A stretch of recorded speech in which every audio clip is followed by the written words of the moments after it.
بسم اللہ الرحمن الرحیم.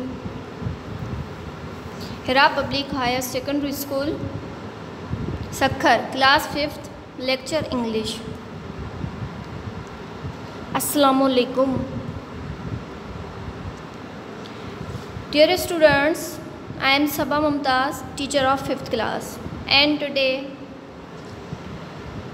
I am here to teach you unit number 4. حضرت ابو بکر صدیق رضی اللہ تعالیٰ عنہ. حضرت ابو بکر صدیق رضی اللہ تعالیٰ عنہ کون تھے؟ حضرت ابو بکر صدیق رضی اللہ تعالیٰ عنہ اسلام کے پہلے خلیفہ تھے اور حضرت محمد صلی اللہ علیہ وآلہ وسلم کے بچپن کے دوست تھے. Now I am going to read it. حضرت ابو بکر صدیق رضی اللہ تعالیٰ عنہ was born in Makkah in 573 AD.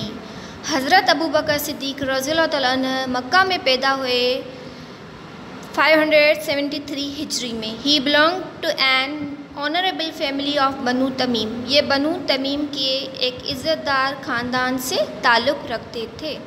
His father's name was عثمان. ان کے والد کا نام عثمان and his mother's name was سلمہ اور ان کی والدہ کا نام سلمہ تھا. His father named him عبد الکعبہ. ان کے والد نے ان کا نام عبد الکعبہ رکھا. حضرت ابو بکر رضی اللہ تعالیٰ عنہ was the first man to embrace Islam. حضرت ابو بکر رضی اللہ تعالیٰ عنہ پہلے آدمی تھے جنہوں نے اسلام کو قبول کیا. He was a close friend of Prophet محمد صلی اللہ علیہ وآلہ وسلم from an early age. یہ حضرت محمد صلی اللہ علیہ وسلم کے بچپن کے دوست تھے، نزدیک کے دوست تھے. He was 2.5 years younger than Prophet محمد صلی اللہ علیہ وآلہ وسلم. یہ حضرت محمد صلی اللہ علیہ وآلہ وسلم سے 2.5 سال چھوٹے تھے. Prophet محمد صلی اللہ علیہ وآلہ وسلم changed his name to Abdullah, the slave of Allah. Prophet محمد حضرت محمد صلی اللہ علیہ وسلم نے ان کا نام تبدیل کر کے عبداللہ رکھا جس کا مطلب ہے اللہ کا غلام یا پھر اللہ کا بندہ. حضرت ابو بکر رضی اللہ تعالیٰ عنہ accompanied Prophet محمد صلی اللہ علیہ وآلہ وسلم at the time of migration to Medina. حضرت ابو بکر صدیق رضی اللہ تعالیٰ عنہ حضرت محمد صلی اللہ علیہ وآلہ وسلم کے ساتھی رہے مدینے کی طرف ہجرت کے دوران. There they spent 3 nights in the cave of Sor. جہاں پر انہوں نے 3 راتیں غارِ سور میں گزاری. A snake stung حضرت ابو بکر رضی اللہ تعالیٰ عنہ.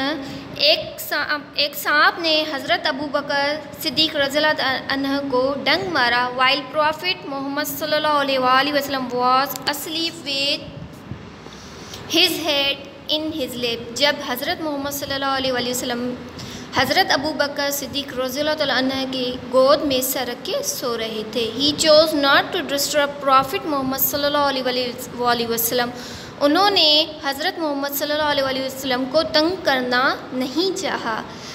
And let the snake sting him repeatedly. اور سنیک کو سانپ کو بار بار ڈنگ مارنے دیا. الرحیق المختم پیج نمبر 232. یہ ایک بک ہے. He was a trader by profession. حضرت ابو بکر صدیق رضی اللہ تعالیٰ عنہ تاجر تھے. He was well known for his honesty and good dealings in business. یہ مشہور تھے اپنی ایمانداری اور اچھی لین دین کی وجہ سے. He used to help people generously by all his means. یہ لوگوں کی ہر طرح سے مدد کیا کرتے تھے. His good habits and fine deeds made him famous and people started calling him ابو بکر. یہ اپنی اچھی عادات اور اچھی لین دین کی وجہ سے مشہور ہوئے اور لوگوں نے ان کو ابو بکر کے نام کے ساتھ بلانا شروع کیا جس کا مطلب ہے the man who comes forward in good deeds. جس کا مطلب ہے ایسا آدمی جو اپنے اچھے کاموں کی وجہ سے آگے آیا. He paid a great amount of money to release حضرت بلال رضی اللہ تعالیٰ عنہ from a cruel man. انہوں نے ایک بڑی رقم پیسوں کی ادا کی حضرت بلال رضی اللہ تعالیٰ عنہ کو ایک ظالم آدمی سے آزاد کروانے کے لیے. Who used to make him lay on burning sand as a punishment for accepting Islam. جو حضرت بلال رضی اللہ تعالیٰ عنہ کو تپتی ہوئی ریت پر سلاتا تھا اسلام قبول کرنے کی سزا میں۔ He married his daughter حضرت عائشہ رضی اللہ تعالیٰ عنہ to Prophet محمد صلی اللہ علیہ وسلم نے حضرت ابو بکر صدیق رضی اللہ تعالیٰ عنہ نے اپنی بیٹی کی شادی حضرت محمد صلی اللہ علیہ وسلم سے کروائی۔ He spent his whole life under the supervision of Islam. انہوں نے اپنی ساری زندگی اسلام کی نگرانی کرتے ہوئے گزاری۔ He always helped Prophet محمد صلی اللہ علیہ وسلم and donated all his money to the cause of Islam. انہوں نے ہمیشہ حضرت محمد صلی اللہ علیہ وسلم کی مدد کی اور اپنی ساری رقم یا اپنے سارے پیسے اسلام کی راہ میں خرچ کیے۔ He sacrificed all his wealth in the battle of Tabuk. انہوں نے جنگ تبوک میں اپنی ساری دولت کو قربان کیا۔ He was one of those who used to write down verses of the Holy Quran. یہ ان میں سے ایک تھے جو قرآن پاک کی آیات کو لکھا کرتے تھے۔ Whenever a verse was revealed, جب کوئی آیت نازل ہوتی تھی he collected all the verses of the Holy Quran. یہ قرآن پاک کی ساری آیات کو جمع کرتے تھے،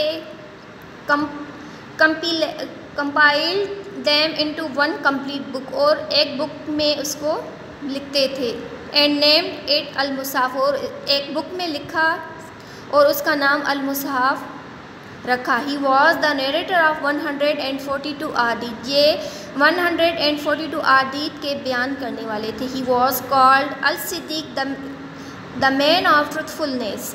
اس کو الصدیق کے نام سے بلایا جاتا تھا جس کا مطلب ہے سچائی سے چلنے والا آدمی۔ He died at the age of 63. یہ 63 ایج میں ان کی وفات ہوئی اور ہمارے پیارے نبی صلی اللہ علیہ وسلم کی وفات بھی 63 ایج میں ہوئی تھی۔ In the 13th year of migration. ہجرت کے 13ویں سال۔ He was buried close to Prophet محمد صلی اللہ علیہ وسلم in مدینہ اور یہ ہمارے پیارے نبی صلی اللہ علیہ وسلم کے ساتھ مدینے میں دفن ہیں، ان کے قریب ہی بالکل دفن ہیں۔ So student, it was unit number 4. اللہ حافظ.